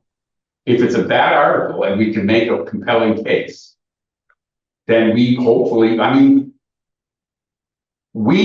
okay, good example. I wish I could remember where it is. So, 3 or 4 years ago, the planning board proposed something. We opposed it. We won on the vote, but it wasn't easy just because we made the initial motion to oppose it. It was a discussion that we led. Right, but we only need to win 1 vote. Having said that, if anyone else has any comments, I'm interested in entertaining Rob's motion. Can I ask? Yep. I think you're in favor. I don't know. Oh, okay. I'm simply trying to make it clear that there's a reason for it being proposed. Yeah, right. And the dates are the dates. I actually disagree with the 3rd Wednesday of May thing, but it seems too far out the way it's written. Because it's actually the 3rd Wednesday after, well, it ends up being the 4th Wednesday in certain instances. Chair, as someone who's relatively new to the advisory board and had to write these for the first time last meeting, I took a stab at it, even after sitting for all these meetings. Right. I reviewed by multiple people on this board. I just, I agree that I feel like we have more insight, given that we're the ones listening to all the departments come before us and then are drafting the articles. I don't know if it would per se slow the process down if the proponents are bringing it forward, but I don't know that they would be unbiased. Is the challenge that I'm having. Well, the flip side is we're not unbiased, very much. We're biased when we hear the article. But we are a body, and there are people for and against. So, okay. Does anyone else have a comment? Well, I wasn't quite done. Sorry if I said anything. I apologize. I didn't. No, I don't want the same point reiterated again. You've got a good. No, I didn't want to put you on, but I came in thinking this was something I approved. And then it sounded like you were taking the same stance, and I was curious why, but it sounds like you're also, I feel compelled to make the case publicly of why this is here. Yeah. It doesn't mean I'm gonna vote for it. No, okay, no, that's fine, thanks for clarifying, and I guess the one thing I thought of when we were talking about it last week was, having done several complicated compliance, well, they're not that complicated, but we're making this change because we're complying with state law. And I go and I look up the state law in order to be able to say something accurate about it. I guess you have to do that anyway with the commentary, but there is if the planning board is putting a bunch of articles on there and then asking someone else to write them up in a way that they could have done themselves. And I'm not worried about the write-ups, I'm talking about the motions. That was the one compelling reason to do this. I can guarantee that the planning board will also seek town council input on how their motions are written. The motions and the commentary are different because the motions, if they're written incorrectly, are not valid motions. I'm arguing the other way. I'm saying it made sense to me when we were talking about last week to make this change. Yeah. Because you do have people who've been looking at it even longer than we have. Who are writing motions on it. Yeah, okay. They're not writing the motions until the end of the process. Yeah, okay. Well, And the fact that, and I'll going to pick on the planning board, the fact that we did corrective amendments to a lot of their stuff means that they can make mistakes too. However, having said that, I don't know where I am. And I understand what you're saying. But I mean, that's to me, that's the compelling argument to make this change. Right. Where you have the actual boards who are even more versed in it than us writing the motions. But they're not versed in the motions, is what I'm saying. I'm arguing both sides. I know, I want to point that out to everyone. I'm gonna stop because that's what's on. Okay. So I know it's sort of a procedural question, but I do think there would be some value to, obviously, I think the biggest issue for all of us is this motion thing, right? Yeah. Some sort of informal, as a group, are we all unanimously for or against it, or is that split? That might be of interest, because then we could figure out the best way to deal with this. Is an IP better than a no vote, better than a, but if we're split and some want it, some don't want it, then I think we just have to vote on it with a split vote. But if everyone here says, we don't like that last part, the other question is, can we make an amendment here? We could do an amendment on the floor and say, we'll take your date change, but we don't, I don't, that's so. Yeah, to that point, asking one more question, maybe adjusting. So if we were to, for some reason, to IP this, does it cause a problem for those first two pieces of it? They don't have them, sure. Right, does that cause an issue? Well, if you guys were to vote to IP, or the motion is to IP the article at town meeting, it's going to IP the entire article. Right. You can what said there. If there was components of it that you wanted to keep, you could do a motion to amend and strike whatever part you want to get rid of, and that's an avenue to go. But if you IP it, Mike, your question is you IPing the entire article. Yeah, I guess my actual question is, does that cause a problem? If this article were not to pass, the first two pieces, are they? We have to have it, if the dates don't change for another year. What would happen? Is that a problem? Yes. So for example, the first change, let's be honest, we haven't done that. Don't do that. The moderator has requested that. We do it. I've reread it. We do it properly. We don't do it. You're right. Yeah, the moderators requested that we change the date. The select board is advised. I mean, why have a bylaw that you're not complying with, right? It doesn't make sense. COVID, for example, you moved the date, you had weekends, etc. Gives you flexibility. So it's not going to cause an issue, but I think why have a bylaw you're not complying with? The second one, the town meeting procedure, we saw a good example. We've seen that pretty much all these town meetings is you have the moderators meeting and it could be a different moderator. Who knows? They want to see motions and stuff. We don't have the motions ready. It's unproductive. That meeting is pretty much useless at that point because the motions are already 2 weeks before. That's why we propose making it closer, because then the motions and everyone can be on the same page. I think that was example at the last town meeting. There was confusion because not everyone had saw the motions. So those are the benefits of those ones. I'm not going to speak to the last one. I'll let the select board. They talk to that. That's what they're advocating for. But part of the reason the motions aren't ready 2 weeks before is because we vote on the motions, and therefore our vote is what the motion reads. So, and our process is built around getting the warrant done, not getting the motions done. So we get the warrant done and our comments, and then we do the motions. And this meeting, which is months to like 2 weeks before, no later than 2 weeks before town meeting, and it's been earlier than that based on people's schedules, is tighter. Having, this fix is something that I'm unalterably in favor of. But we could make it at fall town meeting. We could make a change at fall town meeting. Yeah, it wouldn't have any impact on. Yeah. It would mean something for next spring. Yeah, and that's why I was just asking if we did sort of move in the direction of IP or something. It's not right. Rob has made a motion IP, but I don't know if we want to consider you with that, or if there's an alternate motion, or I'll second. You'll second the motion to IP? Okay. Yeah, that's keep my motion. Does anyone have any more comments on this? You're thinking about one thing, second that.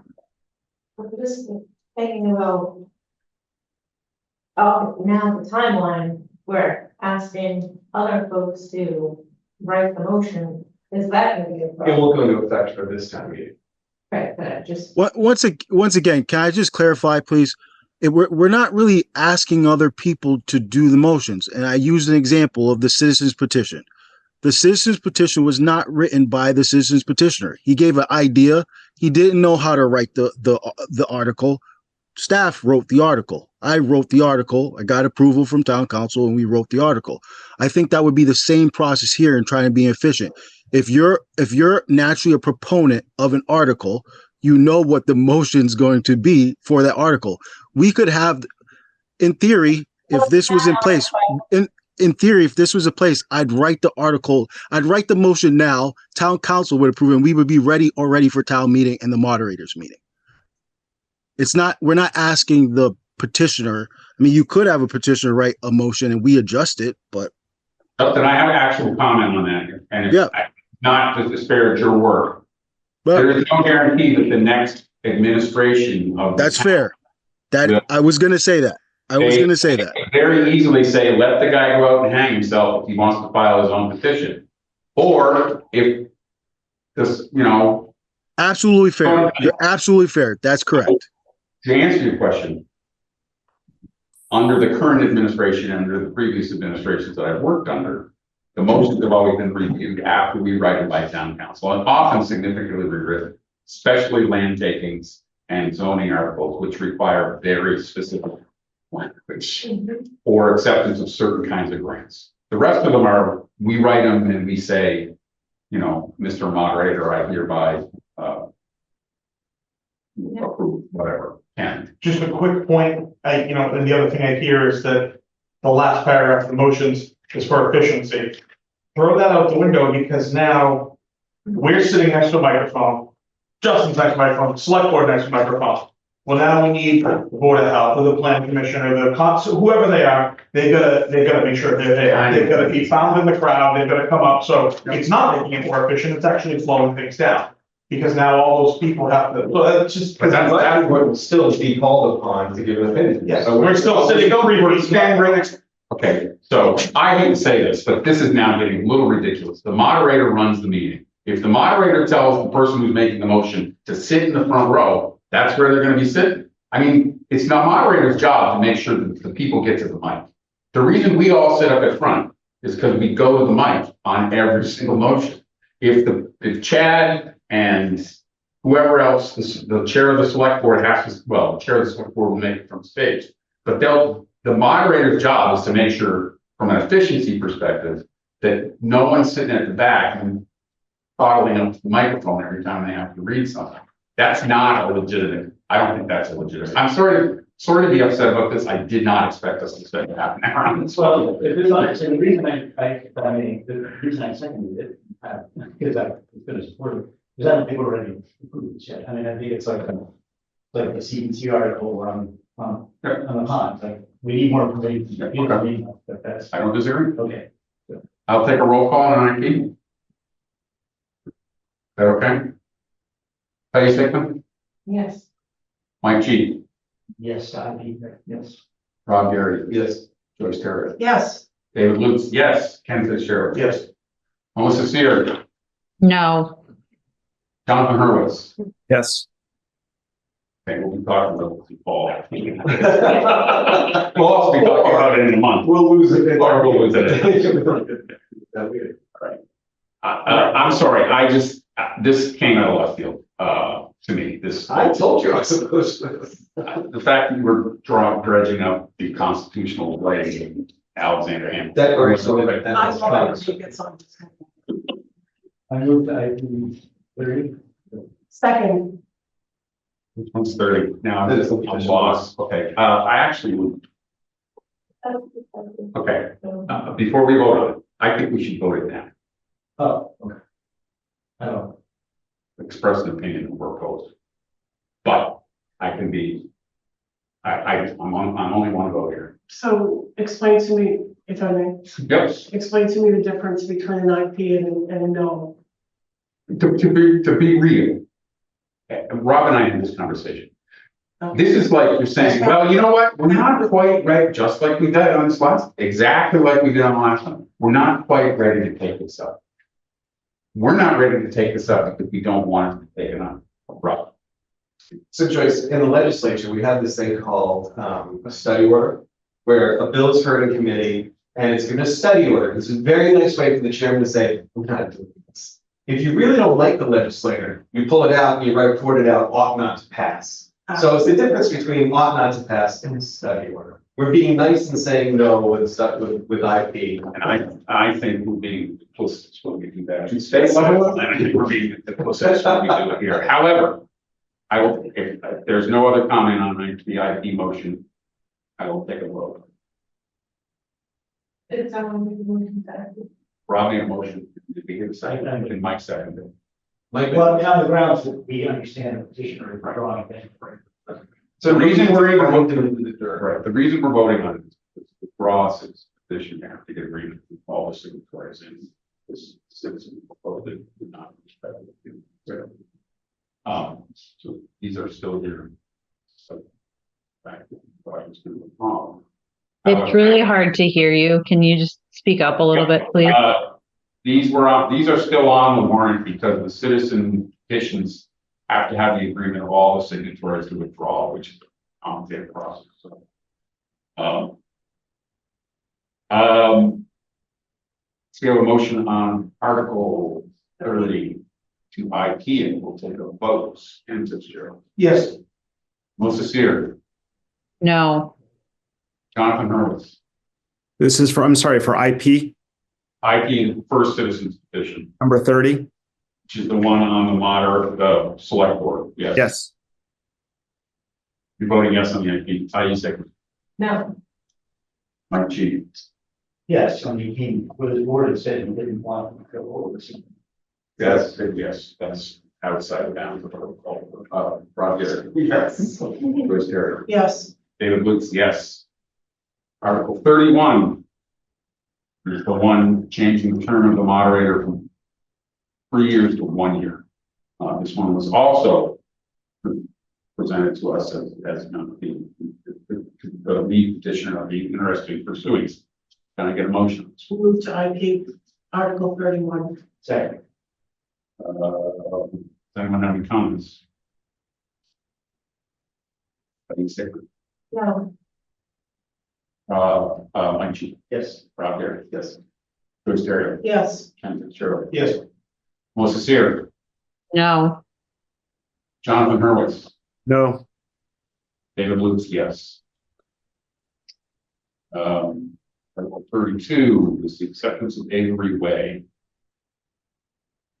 We talked about tonight. I move Article 32. Second. Any further comments? Jonathan Hurwitz, Yes. Melissa Sear, Yes. Teddy Sigmund, Yes. Mike G. Yes. Rob Gary. Yes. Joyce Terry. Yes. Ken Fitzgerald. Yes. David Lutz, yes. Article 30. This is the Tri-County proposal to have the cost of the sum of $405,119. Taken from the stabilization fund to pay our annual share of the 2026 share of the costs of reconstruction of Tri-County Regional Road Tech, basically. Do you have any comments on this? Rob? So practically speaking, we have no choice but to say yes, because you can't find another $405,000 in this budget. That being said, you had a very important word in your explanation of it. You said annual. This is going to come up every year now. This is 400 grand, which is a lot of money. Mm-hmm.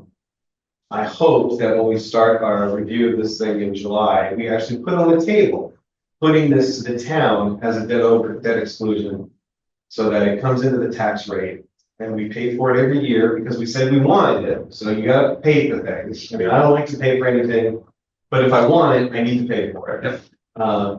So I'm hoping we do it that way. I don't want it to become part of a general override because I don't want that 400K to be part of the tax rate in X number of years when this goes away. This is a perfect debt exclusion vote.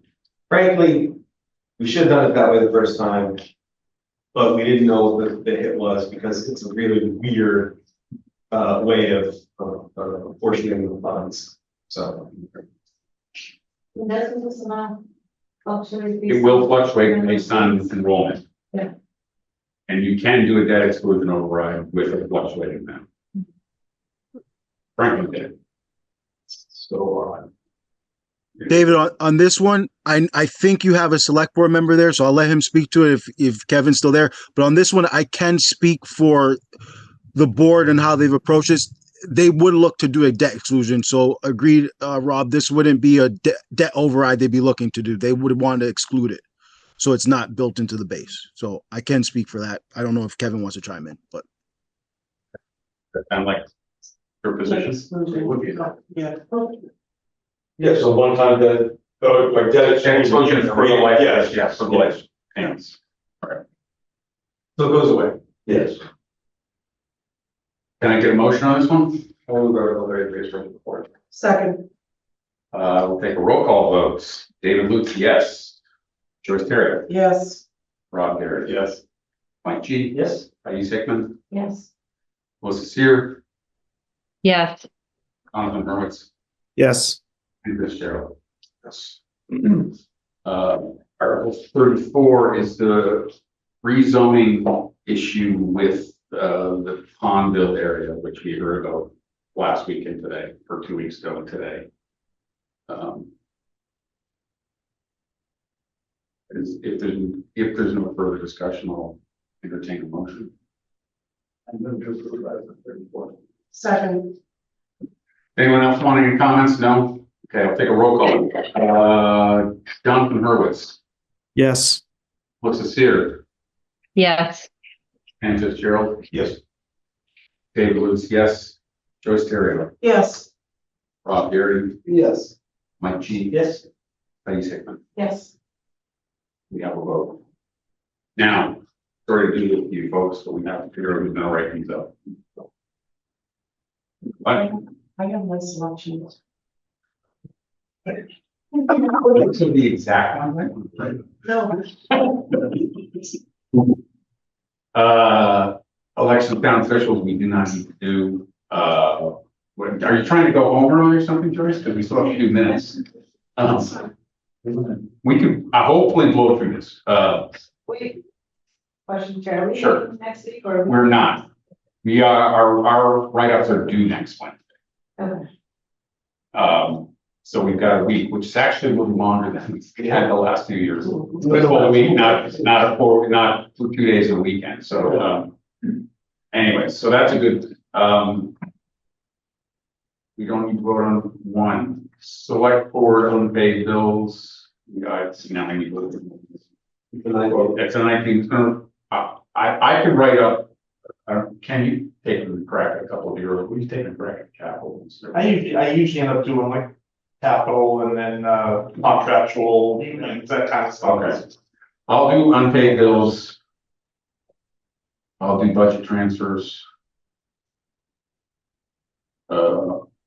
You want to do the collective bargaining agreements, Kim? I can do it, but I think the problem is we don't have any dollar amounts, so does it matter? Actually, your write-up will say, we don't, well, your write-up right now, the plan we're taking, we're voting at meeting on this. So It'll be a preemptive write-up then. you'll know what you have to say, but you can't say it until we actually vote on it. So there won't be write-up. I don't mind doing it, I'm just, I won't be there at that meeting and I won't, Oh, that's right. I forgot about it. I'll write anything up, but I'm not gonna be there, so. This one is broke. It's, there's several examples of the committee will take their position, will vote on their position before that meeting. Yeah, I mean, I've done that before, so I don't mind, I'm not gonna be there. Why, yeah, if you want to do that. I'll do 4 and 5 and. Okay. Probably. If you guys are comfortable with it, I'd like to do 6, and I will be fair-minded. But I did vote against it, so if not, someone else wants to take it, the lead on it, please do. I have to write, by the way, I still have to write a letter, which will probably be where most of my vitriol is.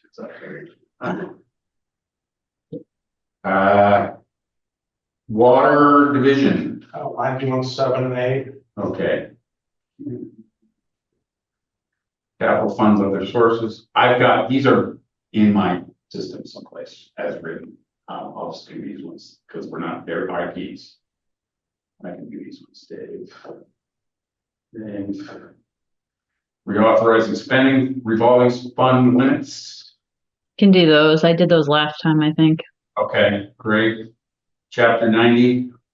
Yeah, same. Oh, you did them last time, Melissa? Okay. I thought so, but maybe not. I know I definitely did the revolving ones. Okay. If somebody else wants to do 12, they can, but.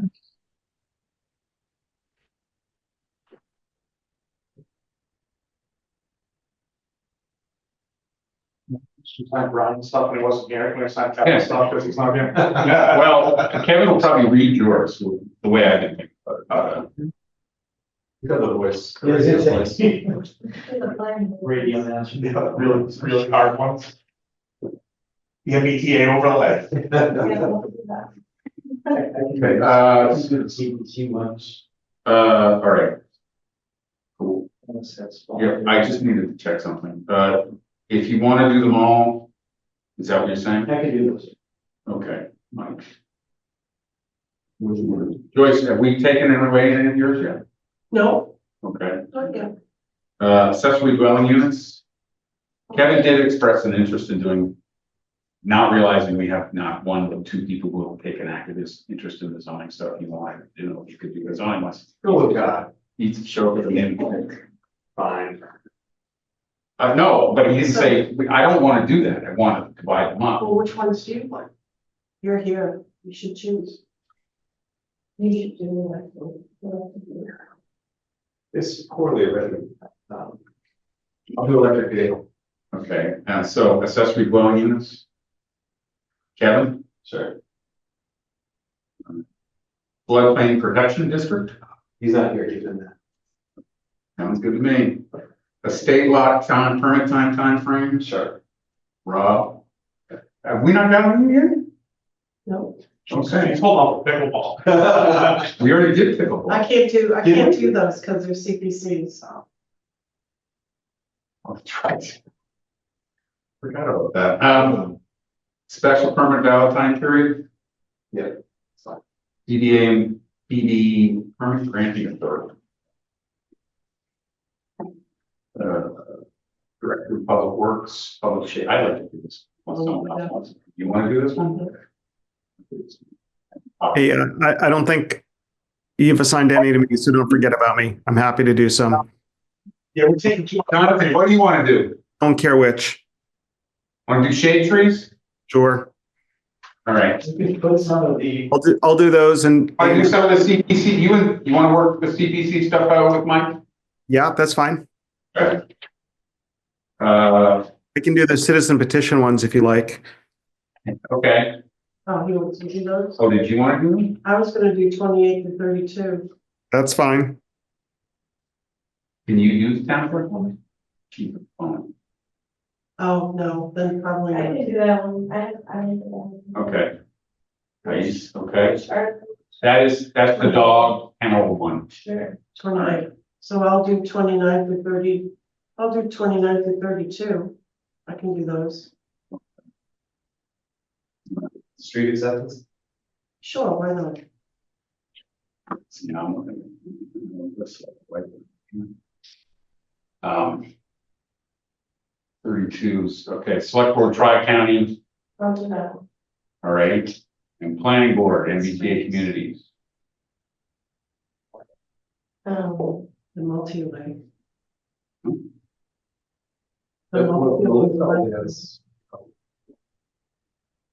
What's a lot of it? Well, hold on, so the MBTA, you said you would do This one, the right, Trace is doing 33 and 28. yeah. right, okay, so we're on the planning board. Yeah, we're playing both. Yes. I thought you said she volunteered to do it, that's why I was confused. no, No, okay, No. no one has, that's why I was confused, all right. I heard that, but you didn't say it. Anyone want to do the MBTA communities one? Kevin? Did you say? I was gonna say short. I saw the airplane, the wing went by. So Kevin or Diane will do that one. Kevin might say, I don't know anything about it because he missed this meeting, but You know something about it. I know we talked about it before, 2 weeks ago. All right, well, Jonathan, which ones of the CPC? And I can read, whatever ones you're on. well, yeah, Kevin will have not so many to read, but Diane can do some and, but, So let's do the Mike G. John split now. just so Okay, yep. we can is there any CPC ones you're in favor of there, Jonathan? That you're excited about, I mean? Hold on, I'm just opening the list again. Bear with me. I'll do Mirror Lake and pickleball for sure. Thanks on the mailing road on my road. But just because I did them last, yeah, if I have those. Just let Mike take first pick and I'll take the leftovers. Well, why don't I do, You should do the two administrative ones together, whoever does those, because What's that, 14 and 15? you don't walk that far from the mic. well, I was gonna say 14, I'll do 14, 15, 16, and 20 if you want to do 17, 18, and 19. How's that? 17, 18, and 19. So Campbelltown Forest, FK Playground, Olive Day Playground, correct? And then also I have Shade Tree, Right. correct? Oh, it kind of all fits, doesn't it? Yeah. Okay, very good. We have, one more action for the evening, minutes from last week's meeting. Was it last week's meeting? I saw them. I don't, Sorry, Melissa was just sending them to town hall to be printed. I do not. yeah, Oh, I okay. don't think we have them, right? Erica, we haven't done last week's or the weeks before, is that right? Okay, Great. yeah. So I don't think we have any to approve tonight. Can I get a motion to adjourn? Second, Roll call. Jonathan Hurwitz, Yes. Melissa Sear, Yes. Patty Stickman, Yes. Mike G. Here, I mean, yes. Here. Bob Carey, Yes. Joyce Terrio, aye. Ken Fitzgerald. Yes, trying not to be here. Before I vote, thank you all. Before you go, real quick, can you just remind me, what is the deadline for collecting the motion? Next Wednesday. Next Wednesday, so that's at the 16th? Yes. All the time in the world. And there's no meeting on the 16th? There's no meeting on the 16th. Okay, There will be a meeting, and let's make it an hour before the town meeting, because we've got a couple big things to talk about. No other meetings before that meeting, right? I can actually come down. Before I vote to conclude the roll call on adjournment, I just want to say thank you for your patience. And I apologize if I contributed to the extended time that we spent here. Thank you. Dave, yes, we are adjourned.